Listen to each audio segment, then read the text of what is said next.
중학생 시절 학교에 만화책 들고 갔다가 담임한테 딱 걸린 만두. 교실에서 쫓겨나서 1시간 넘게 벌을 섰는데요. 오른쪽을 보니 복도에서 축구하다가 창문 깨먹었다고 빠따 맞는 남학생들이 있고, 왼쪽을 보니 수업 시간에 떠들다가 단체로 엎드려 뻗쳐 중인 여학생들이 보입니다. 그러고 이제 집에 가면 엄마가 파리채, 구두 주걱, 효자손으로 매타작. 학교에서도 집에서도 매 맞는 게 당연했던 시절이었는데요. 오늘의 교양만두는 체벌과 훈육입니다.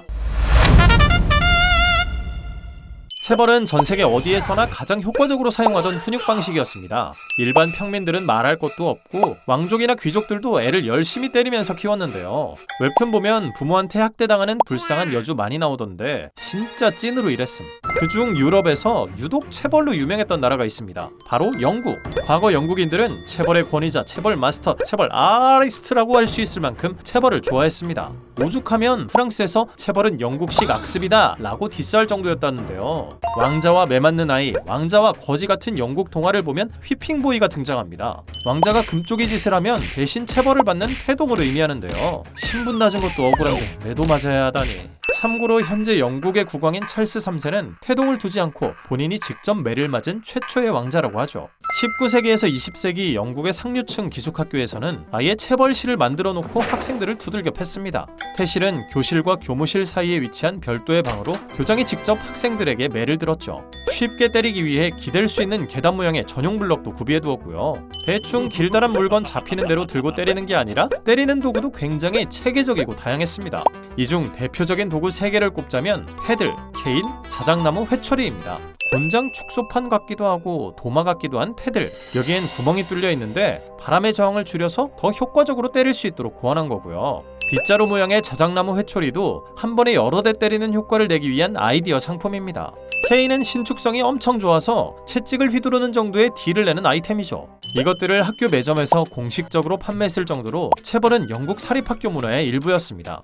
한 과거의 신문 기사에 따르면 체벌을 하다가 회초리가 부러지면 회초리 값을 학비에 청구했다고. 영국의 공리주의 철학자 제러미 벤담은 때리는 사람의 마음에 따라 체벌 강도 차이가 나는 게 불공정하다면서 체벌하는 기계장치를 만들면 어떨까 하는 매우 N스러운 아이디어를 냈다는데요. 그 결과 수많은 발명가와 일러스트레이터들이 진짜로 체벌기계 상상도를 그렸습니다. 뭐 실제로 발명된 적은 없지만요.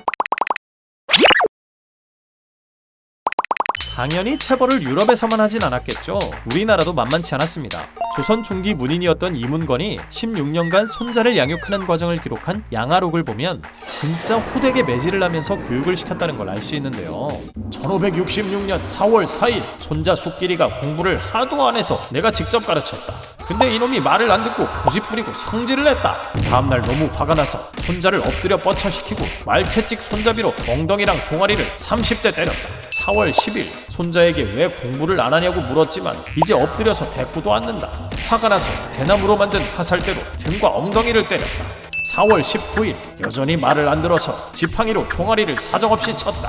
차고 있던 칼이 지팡이에 맞아 부러졌다. 이렇게 해서 손자가 모범생의 길을 걸었다면 참 좋았겠지만 거의 학대 수준의 체벌 때문에 손자는 공부를 하면 학을 떼고 더 삐뚤어졌다고 하죠.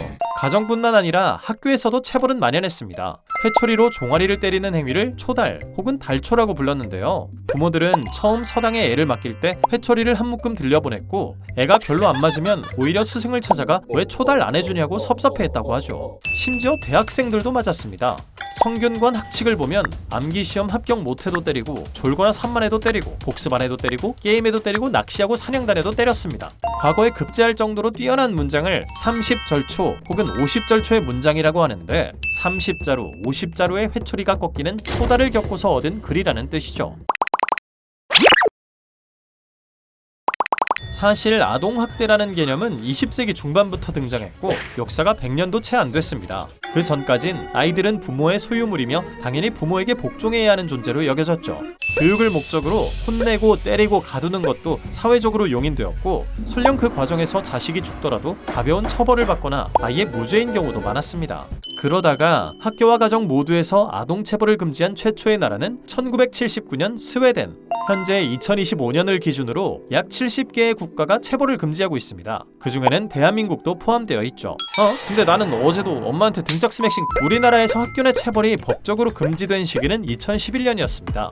그리고 약 10년 후 정인이 사건으로 불리는 끔찍한 아동학대 사건이 터지고 여론이 들끓으면서 2021년 민법 제915조 부모의 징계권 조항이 삭제되어 가정 내 체벌도 금지되었죠. 부모가 자녀를 아예 징계할 수 없게 된 건 아니고요. 양육에 필요한 비폭력적인 징계는 허용됩니다.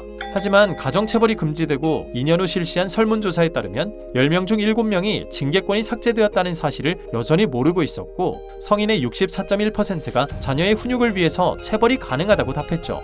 한편 체벌을 허용하고 있는 나라는 체벌 금지국보다 훨씬 더 많습니다. 특히 미국은 주마다 법이 다 다른데요. 2024년 기준 학교 내 체벌이 전면 금지된 곳은 의외로 5군데밖에 안 되고 나머지는 공립이냐 사립이냐 장애가 있냐 없냐 등에 따라 체벌을 허용하고 있습니다. 물론 고소미 먹기 십상이라 함부로 못 때릴 듯?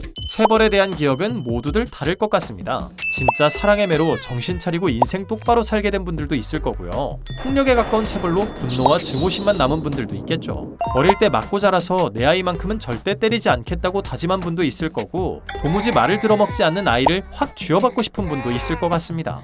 여러분은 어떤 기억과 경험을 갖고 있는지 댓글로 남겨주세요. 교양만두였습니다.